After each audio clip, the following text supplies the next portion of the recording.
Hadassah Episode 4, Unraveling the Conspiracy. Hadassah's father, Mr. Andrew, was seen descending from the stairs. He had a phone held to his right ear, his expression dark as he walked down the stairs.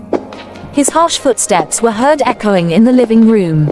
He stopped walking all of a sudden. "What did you say?" he asked. "Okay, I understand. Bring him to me at my site. I will have to speak with him myself." At that moment, Hadassah and Bridget opened the door and entered. "Good evening, Father. Are you going out?" Hadassah asked her dad. "Yes, but I will be back soon. Make sure I meet you at home.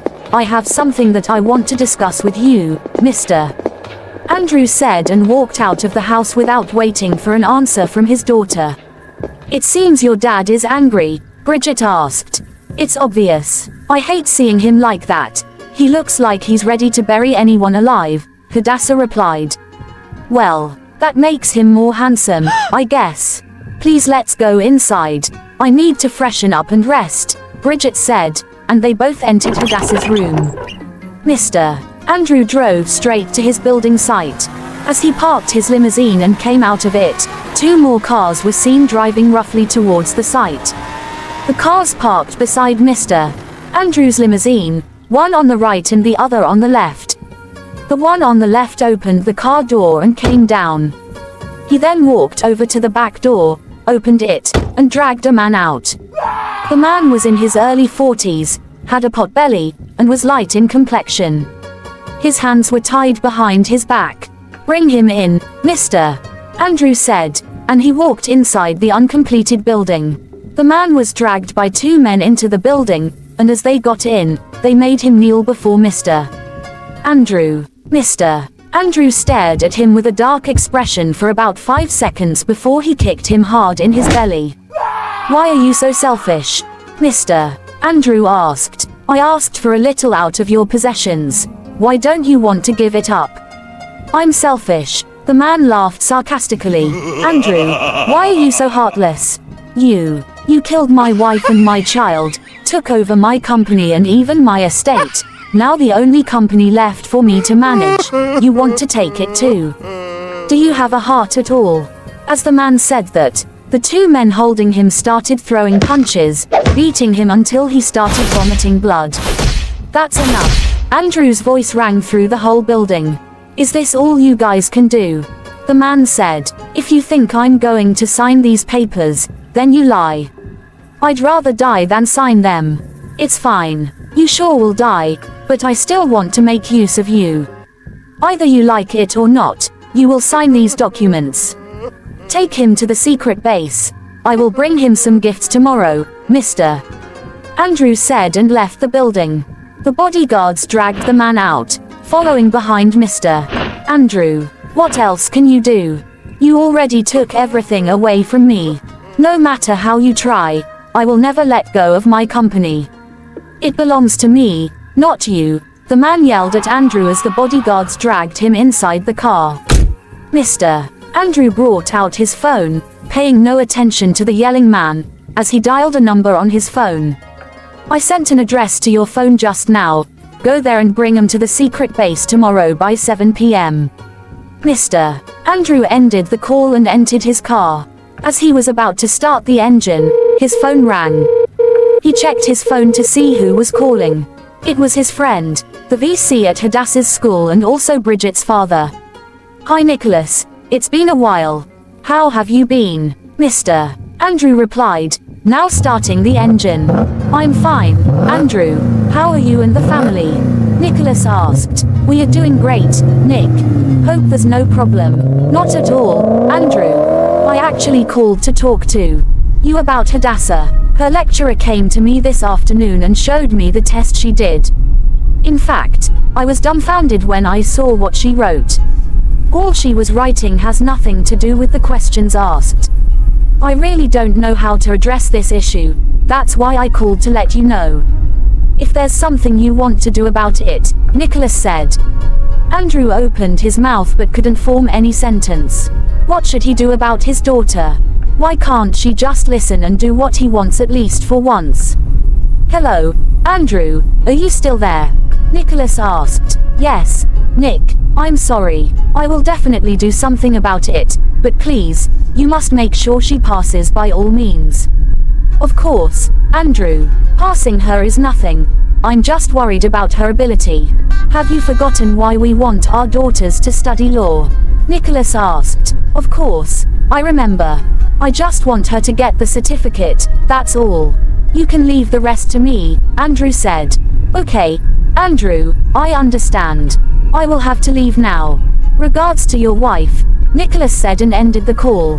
Hadassah was seen lying down on her bed as her fingers danced on the screen of her phone. She had a bright expression as she smiled every now and then. Bridget noticed the look on her friend's face and wondered who she could be chatting with.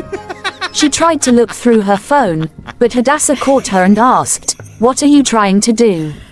"Nothing, just trying to see who you were chatting with that got your attention this much."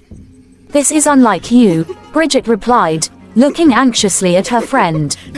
"It's Jude," she said simply and turned her back to Bridget. "Huh? Jude?" she asked with a disgusted look. "You know I hate that guy with a passion. Don't tell me you want to have something to do with him. In fact, if not for the concert you are to talk about, I would have said that you should stop chatting with him." "I understand, Bridget, but it hasn't gotten to that. I actually have nothing to do with him, just the concert, nothing else. Once I'm done with the concert, I promise to cut him off." "That's better. Let me get to the kitchen and see if there's anything we can eat," Bridget said, and she stood up from the bed and went out. Upon getting downstairs, she saw Hadassah's father. "Where is Hadassah?" he asked. "She's upstairs," Bridget replied. "Okay. Fine. Bridget, I need you to report all of Hadassah's movements to me. Where she goes, who she speaks with, and all. Report every single move to me, okay? And remember, she's not allowed to have any friend other than you. If you see that she's trying to make friends with anyone other than you, report that to me too. Is that understood, Mr. Andrew said, looking sternly at Bridget. Okay, Dad, I understand. I will surely do that. I actually wanted to report someone to you. Who would have known that you would personally ask me to do this? Bridget said. She thought this was the best way to make Jude pay for what he did to her. She knew that if she reported Jude to Hadassah's father, he definitely wouldn't go unpunished. Okay, I'm listening, Mr. Andrew replied. Actually, sir, there's a guy called Jude who has been trying to get Hadassah's attention for some time now. But Hadassah has been avoiding him. So, yesterday, as we were about to enter the hall for our test, he blocked our way and told Hadassah about a concert that will be held at his church. Because of that, Hadassah didn't finish her test. She had to rush out of the hall to meet him, and they discussed the concert, Bridget said, looking at Mr. Andrew, hoping to get a chance to make Jude pay. Very good, Mr. Andrew replied. I love this report. Do you know the guy very well? Very well, sir. I even know where he lives, Bridget replied. Happily. Good. I need you to forward his address and phone number to me immediately. I have to teach him some lessons, Andrew said and walked out of the living room. Bridget was very happy and pleased by what Mr. Andrew said. Now she could be rest assured that Jude would be punished. All she needed to do was to get Jude's phone number and his address and then forward it to Mr. Andrew, and quietly wait for what would happen. She gladly ran back upstairs. Hadassah, there's nothing in the kitchen to eat. Will you please go to the kitchen and prepare something for us? Bridget asked. Why should I? Hadassah asked. Because you should. I cooked in the morning. Is it too much if you cook now? Bridget said. As you can see, I'm busy, and moreover, I'm not in the mood for that, Hadassah replied. You are busy doing what? Chatting with that jerk? Bridget asked, looking displeased. She really wanted Hadassah to go to the kitchen so that she could pick Jude's phone number from her phone and ask him about his address. Okay, please, Hadassah, she pleaded, acting innocently. Okay, fine, I will cook, but don't think you will always ask me to do this all the time, Hadassah said, already getting up to go to the kitchen. I promise I won't ask you to do it again, Bridget replied excitedly. Hadassah went out of the room and left her phone behind. Bridget quickly picked up the phone and scrolled through it. She quickly copied Jude's phone number to her own phone. She then messaged Jude asking for his address. Can you please send me your address? I would like to come over to your place so that we can talk better about the concert. Bridget wrote this and sent it to Jude. Jude was surprised upon seeing the message sent by Hadassah's number. He checked again to be sure if he was seeing it right. He was really excited when he confirmed that the number was Hadassah's. He quickly typed the address and sent. I would be honored to have you at my house, he wrote and sent back. Bridget got the message and again copied it to her own number. As she was about to clear the chat so that Hadassah wouldn't find out, another message dropped from Jude, stating that Hadassah should not come with her. Please don't come with your backdrop when coming, I meant Bridget, Jude wrote in his message. Bridget scoffed upon seeing the message. You calling me a backdrop will be the greatest mistake you will ever make in your life. You just wait and see what I'm capable of doing, Bridget said as she replied back by saying, understood.